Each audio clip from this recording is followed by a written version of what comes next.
这边还有其他客人，小心。不是，他妈的了！你想找茬？你们是哪儿的？揍他！皇上，皇上，他们双谁呀Pria gelandangan ini menempuh perjalanan jauh dari Cina untuk menyusul kekasihnya yang merantau di Jepang. Namun, dia justru dihadapkan pada kenyataan pahit. Wanita yang dicintainya itu telah menikah dengan seorang yakuza. Tidak bisa menerima kenyataan itu, hanya ada satu hal yang ada di pikirannya, yaitu menjadi yakuza paling berbahaya di Jepang. Seperti apa kisahnya? Mari kita melebur ke ceritanya.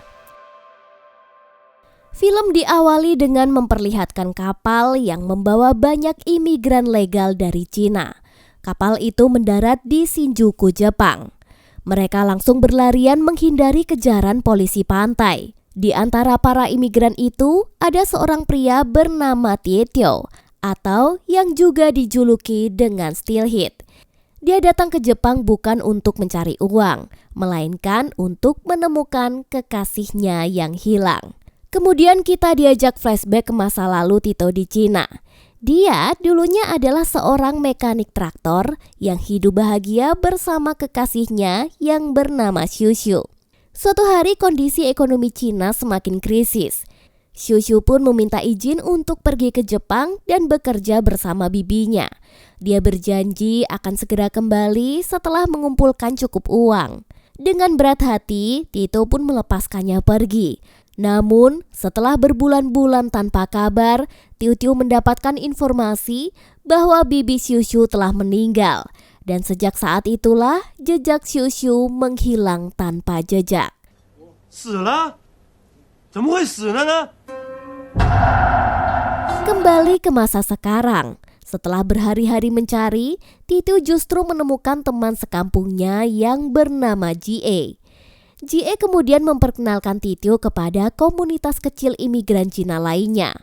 Karena kelaparan, Tito langsung melahap semua makanan yang ada dengan rakus. Setelah itu, Jie mengajak Tito ke pemandian umum.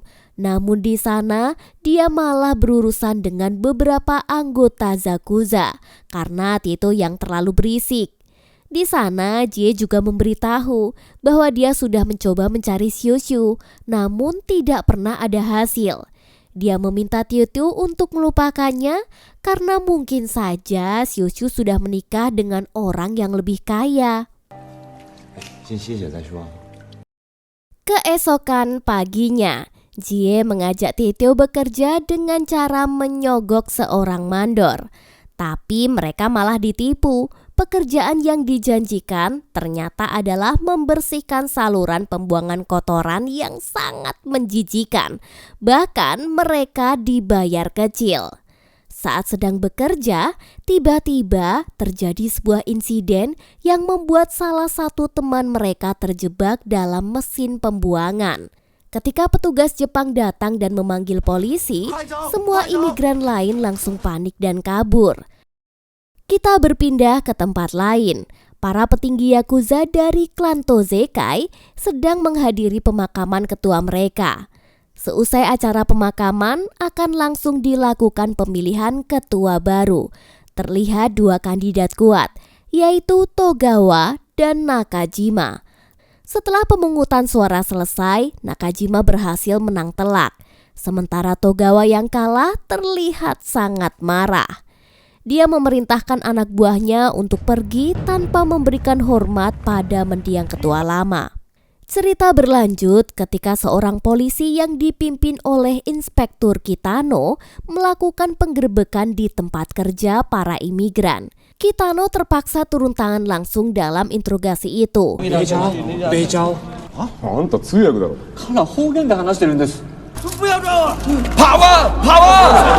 Di situasi yang ricuh ini dimanfaatkan oleh para imigran untuk melarikan diri.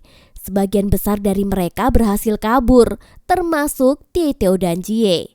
Kitano langsung berusaha mengejar, namun dia justru terpeleset dan tercebur ke dalam got. Tieto yang sedang dikejar berbalik untuk menolongnya. Setelah memastikan Kitano selamat, dia pun segera melanjutkan pelariannya. Singkat cerita, kondisi dompetnya yang semakin menipis memaksa Tieto dan Jie untuk mempelajari cara bertahan hidup yang baru. Mereka akhirnya diajari cara mencuri oleh senior mereka yang bernama Lao Gui. Menurut Jie, mencuri di Jepang terbilang lebih mudah karena banyak toko yang minim penjagaan. Dan barang curian itu juga mudah untuk dijual di pasar gelap. Meskipun begitu, Tieto yang hatinya masih putih seperti susu terus berusaha mencari penghasilan halal sebagai pencuci piring. Disinilah sisi baiknya kembali muncul saat dia melihat seorang wanita bernama Lily diganggu oleh sekelompok preman. Tanpa pikir panjang, dia maju menghadapi para preman itu hingga mereka kabur ketakutan.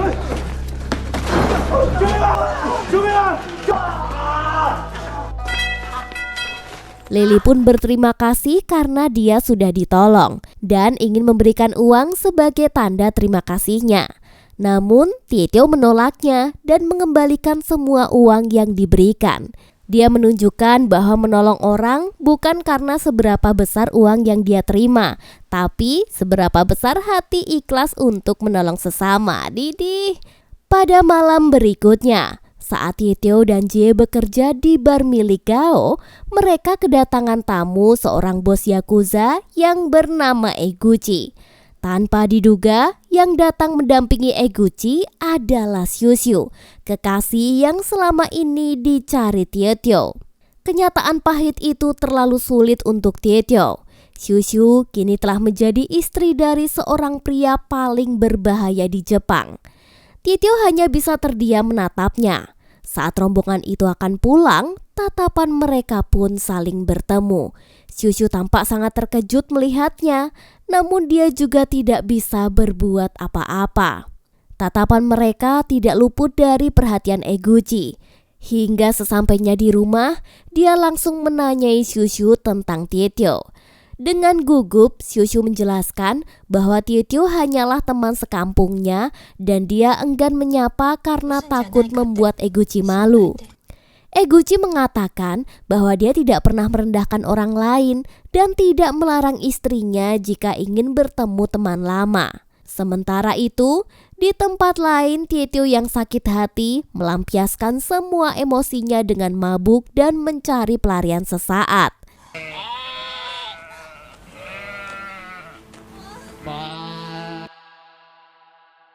Setelah itu, dia berbicara pada Jie dengan pandangan yang benar-benar berbeda. Dia menyatakan bahwa tujuannya kini telah berubah total.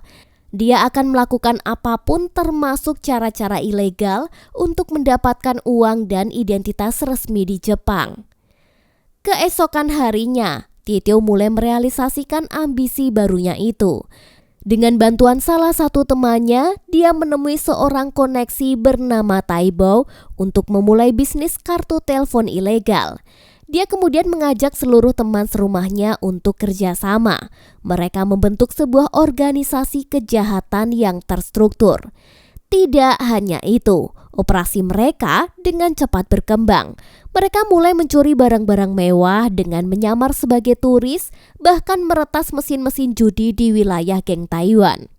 Bisnis ilegal mereka mendatangkan banyak keuntungan. Namun, Tieto menyadari bahwa tidak semua orang cocok untuk kehidupan ini. Sahabatnya Jie selalu tampak ketakutan dan sering membuat kesalahan karena sifatnya yang terlalu baik.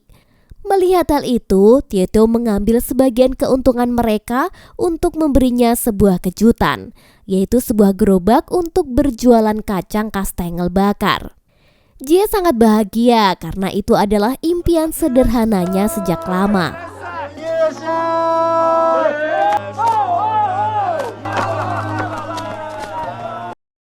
Di tengah kesibukannya, Tieto bertemu kembali dengan Lily di pasar gelap. Tanpa ragu, dia menghadiahkan sebuah tas mewah dan menceritakan tentang pekerjaannya saat ini. Tieto kemudian mengajak Lily pulang dan mengenalkannya pada teman-teman yang lain. Lily diterima dengan sangat hangat. Bahkan dia menawarkan diri untuk mengajar mereka semua bahasa Jepang secara gratis agar mereka bisa lebih membaur dengan masyarakat sekitar. 要不然这样吧，我开一个日语班，免费教大家说日语，怎么样？ 老鬼，你小心一点。哎呀，追打线。 Sementara itu, Jie yang kini bahagia dengan usaha barunya bertemu dan jatuh hati pada seorang gadis. Namun, ayah dari gadis itu bernama Pamande ternyata adalah seorang tokoh yang berpengaruh. Setelah berpura-pura ramah, Pamande menjebak Jie dan menyuruh para gangster bawahannya untuk menghajar habis-habisan sebagai peringatan agar tidak mendekati putrinya lagi.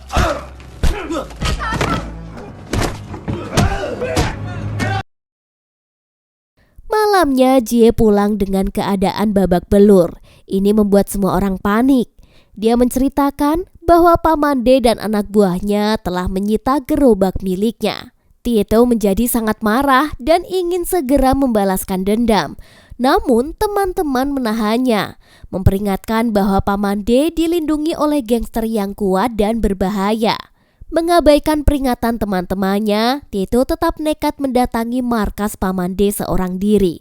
Namun teman-temannya segera menyusul dan membantu. Dengan kekuatan penuh, mereka akhirnya bisa mengalahkan anak buah Pamande.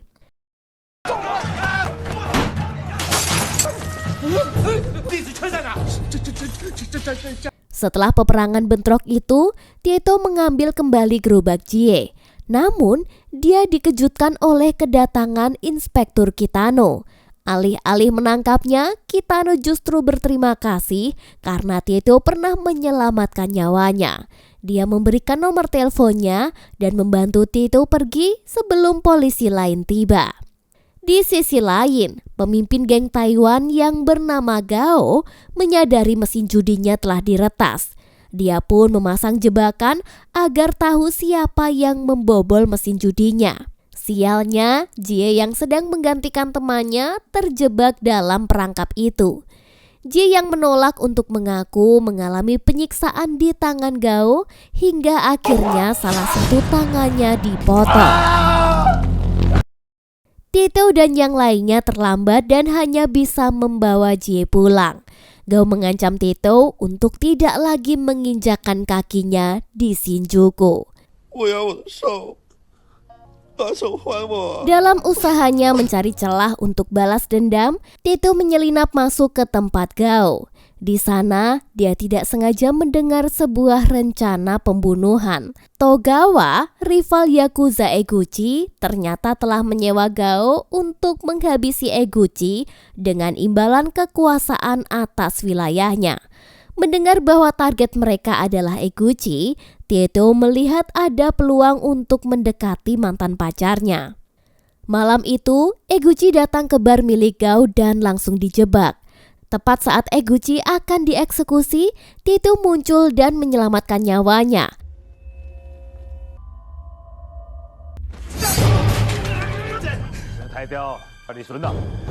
Bahkan berhasil memotong tangan Gao dalam pertarungan itu. Keduanya kemudian berhasil kabur dari kejaran anak buah Gao. Sebagai bentuk terima kasih, Eguchi membawa Tieto pulang ke rumahnya. Kedatangan Tieto disambut dengan tatapan curiga oleh bawahan setia Eguchi yang bernama Nakajima. Yang diketahui dia ini tidak menyukai orang Cina. Di rumah Eguchi suasana menjadi canggung. Shushu malah diminta untuk menemani Tieto yang ingin berganti baju. Shushu pun menjelaskan bahwa namanya sekarang adalah Yuko dan dia pun memperkenalkan putrinya. Di sini Tieto mencoba tabah dengan segala cobaan ini. Dia mengatakan bahwa dia turut bahagia melihat kehidupan baru Shushu. Sebelum pergi, Eguchi menawarkan pekerjaan dengan bayaran tinggi kepada Tieto. Namun di sini dia menolak. Saat pamit, Tieto sengaja mengatakan kepada Shushu untuk menjenguk ibunya. Hal itu menyadarkan Eguchi bahwa Tieto bukan hanya teman biasa dari istrinya itu.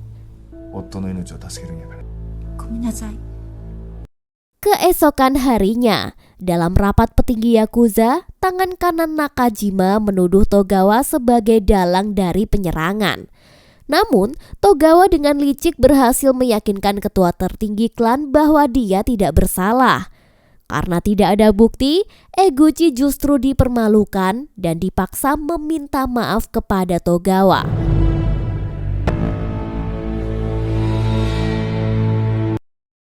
Merasa terhina dengan itu semua, Eguchi secara diam-diam menemui Tieto dengan tawaran baru yang jauh lebih besar.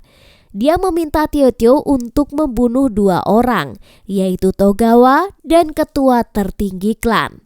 Tieto pun tertarik dan meminta 2 hal, yaitu status kewarganegaraan Jepang yang resmi dan kekuatan penuh atas wilayah Shinjuku yang sebelumnya dikuasai Gao. Singkat cerita, mereka pun sepakat dan memulai aksinya. Tieto bergerak dengan cepat dan brutal. Satu persatu dia menghabisi kedua targetnya. Kematian mereka direkayasa agar terlihat seperti perang internal antar faksi Yakuza, sehingga tidak ada yang mencurigai Eguchi. Pihak kepolisian pun tidak merasa ada hal aneh, namun tidak dengan Inspektur Kitano. Dia menyadari betul adanya rahasia di balik pembunuhan ini. Dengan tersingkirnya semua saingan, jalan Eguchi menuju puncak kekuasaan menjadi mulus. Dalam sebuah pertemuan tertutup para petinggi klan, Eguchi secara resmi diangkat menjadi ketua Yakuza yang baru. Kitano yang mengamati dari kejauhan sangat terkejut melihat Tieto berdiri di antara para anggota Yakuza sebagai bagian dari mereka. Eguchi menepati janjinya. Dia memerintahkan Nakajima untuk menyerahkan wilayah Shinjuku kepada Tieto dan kelompoknya. Nakajima yang tidak suka dengan orang Cina terpaksa menurut. Namun dia mengingatkan Tieto bahwa dia sangat membenci orang Cina. Hari itu juga, Tieto dan teman-temannya akhirnya merayakan pencapaian terbesar mereka yang kini sebagai penguasa baru di Shinjuku. Dalam acara peresmian kekuasaannya, Tieto didatangi oleh para pelaku bisnis dari Tiongkok yang meminta perlindungan. Termasuk salah satunya adalah Pamande. Awalnya Tieto menolak menerima uang keamanan, namun Pamande menasihatinya agar menerima uang itu dan menggunakannya untuk tujuan baik, seperti memberantas peredaran narkoboy. Di momen itu, Pamande juga meminta maaf kepada Jie atas perbuatannya di masa lalu. Namun Jie yang kini telah berubah menjadi lebih keras justru mempermainkannya.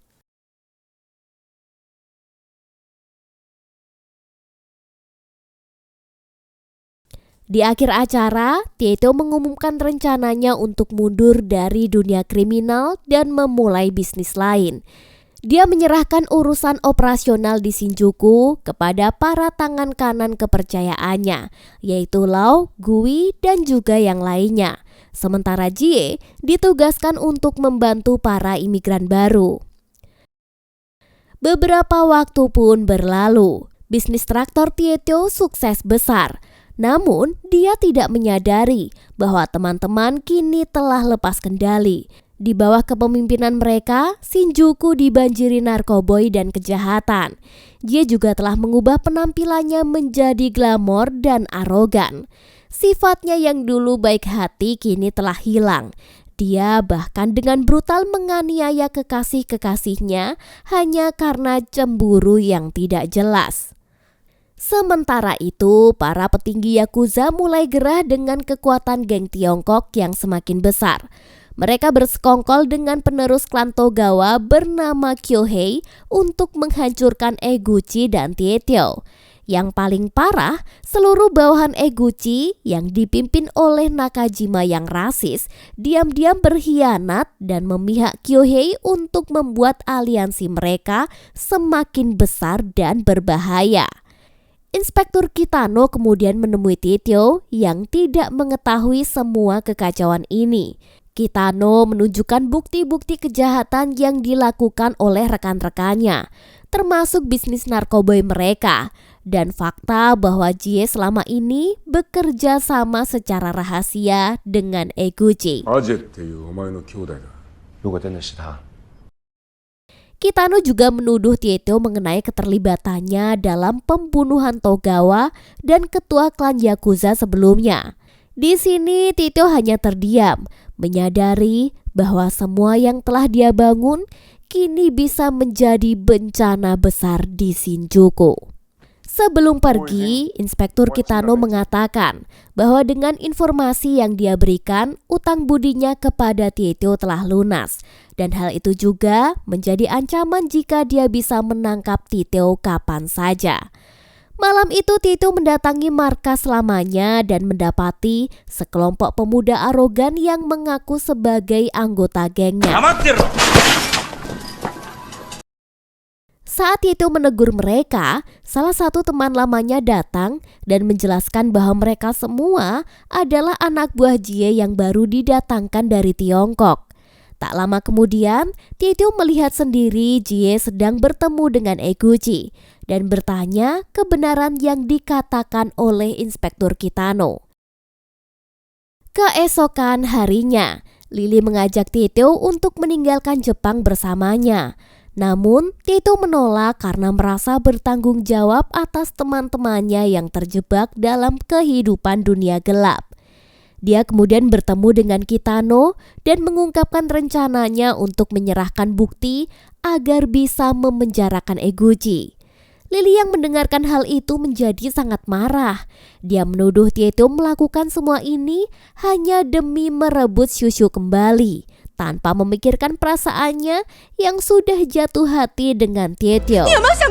Dengan hati yang begitu kecewa, Lily pun pergi meninggalkannya. Malam itu semua anggota berkumpul di satu tempat. Para petinggi Yakuza yang dipimpin Kyohei dan Nakajima bersama dengan Gyo dan anak buahnya telah bersiap untuk menyerang. Di saat yang sama, Tieto dan Kitano tiba di lokasi. Tieto langsung bertanya pada Jie dan teman-temannya mengenai bisnis narkoba dan pengkhianatan mereka. Perdebatan sengit pun terjadi. Situasi menjadi kacau ketika salah satu rekrutan baru Jie berkhianat. Di saat yang sama, para Yakuza di luar memulai serangannya dan menghujani gedung dengan lemparan batu dan membuat anggota yang berkhianat itu tewas seketika karena terkena lemparan batu besar di kepala.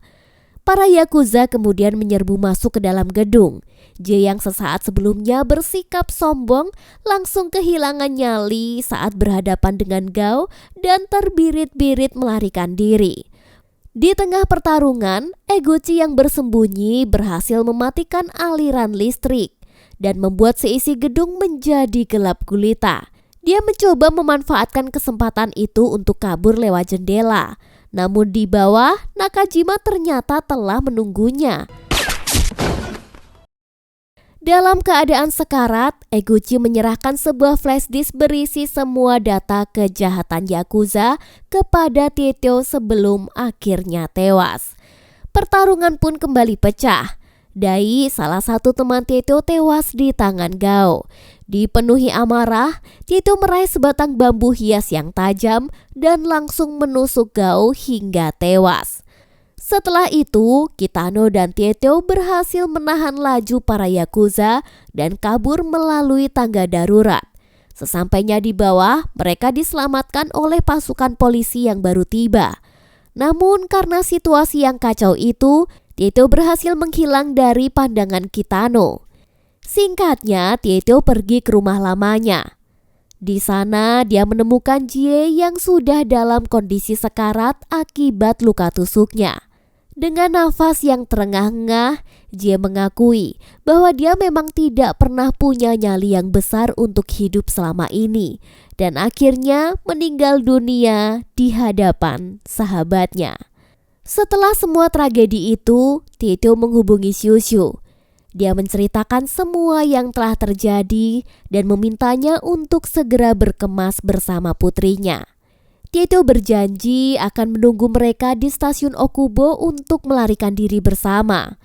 Namun, tanpa Tieto sadari, harapan untuk memulai hidup baru itu telah pupus Rumah Eguchi ternyata sudah dikuasai oleh Kyohei dan anak buahnya. Mereka kini memaksa Shushu untuk memberitahu di mana lokasi pertemuannya dengan Tieto. Pada saat yang sama, Inspektur Kitano juga bergegas ke lokasi setelah dihubungi oleh Tieto.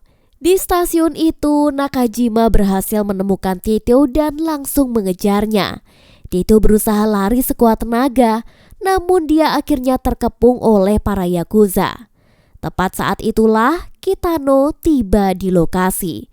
Melihat kedatangan polisi, Nakajima mencoba menembak Kitano. Namun, Tieto dengan cepat melompat untuk melindunginya dan akhirnya dialah yang tertembak. Setelah baku tembak singkat, Kitano berhasil menembak mati Nakajima. Ketika situasi sudah aman, Kitano menyadari Tieto telah menghilang dan hanya menyisakan jejak darah. Dia pun segera mengikuti jejak darah itu yang mengarah masuk ke dalam sebuah saluran air. Di sana dia menemukan Tieto yang sudah terapung dalam kondisi mengenaskan. Dengan sisa tenaganya, Tieto menyerahkan flash disk pemberian Eguchi kepada Kitano. Dia kemudian mengucapkan kata-kata terakhir. Kita impas sekarang. Film berakhir dengan Tieto yang kehilangan nyawanya. Dia memberikan kunci data semua kejahatan Yakuza demi membongkar dan menghancurkan seluruh organisasi Yakuza dari akar-akarnya. Dengan pengorbanan nyawa Tieto, pada akhirnya berhasil meruntuhkan sistem kriminal yang telah menghancurkan dirinya, bahkan teman-temannya. Dengan begitu, film ini pun tamat.